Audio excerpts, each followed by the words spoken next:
Looking for an RGB fan that doesn't require a mortgage? CIT have got these. Cheap, addressable RGB. What more can you want? Good evening, ladies and gentlemen, welcome back. I thought today we'll do a review on some RGB fans, because I've noticed, obviously you've got your top brands, you've got your Corsairs and stuff like that, and but unfortunately if you want your RGB and to work from your motherboard, but I did come across some fans the other day by CIT who have been going a long time.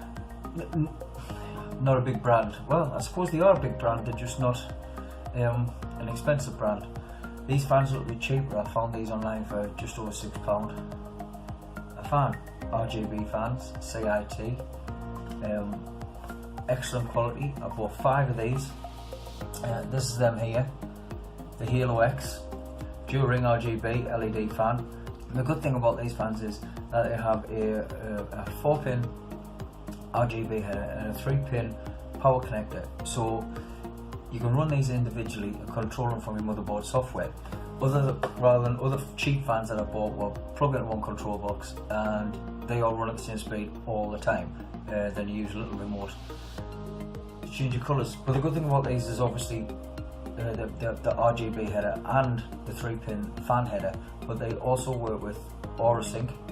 They work with Gigabyte RGB Fusion and MSI Mystic Light, and you can control the colour of these fans from the motherboard software, which I'll just give you a quick demonstration because I have them installed in my system here. We'll just run up, oh not that, we'll just run up the Gigabyte software, RGB Fusion, run that, stick that on, and we'll change the motherboard colours. We'll go for red, I'll change it to red, and that only does the motherboard colour change. But the fan colour changes as well. Obviously you can have them flashing whatever your motherboard does. I suppose they have the limitations, but I found them quite steady, quite steady, quite excellent system fan. I'll take one out. I have none in the box at the moment, obviously because I've used them all in the system, and I should have maybe done a bit of a review on the actual fan itself beforehand.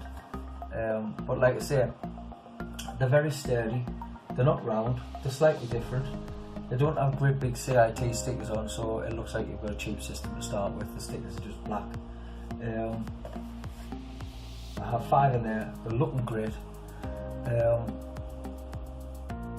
and really I can't actually see why you wouldn't buy these. These are absolutely fantastic for the price, £6 each. I've got 5 here for still for half the price of the 3 set of Corsair fans.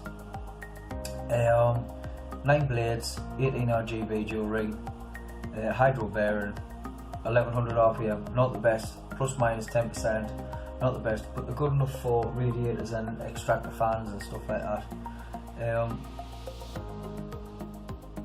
Low noise, if you can hear the system on, it's not noise. That's my new Cooler Master Watt 750 power supply, which apparently if using under 15% the fan doesn't even kick in. However, this one seems to want to belt itself almost, well, it's not before, but it makes quite a bit of noise. I'm surprised because the Thermajet one was very quiet compared to this one. Anyway, that's another video I suppose. 12V addressable RGB, absolutely fantastic for the money. I don't think you can go wrong with these if you're just looking for aesthetics and a little bit of cooling. But as far as I'm concerned, these are the boyos. I can see this channel becoming the alternative cheap hardware channel, because I sort of what I am, although I do have a nice Vega in there. Anyway, take care, hope this video helped, and I'll see you all again in the next one.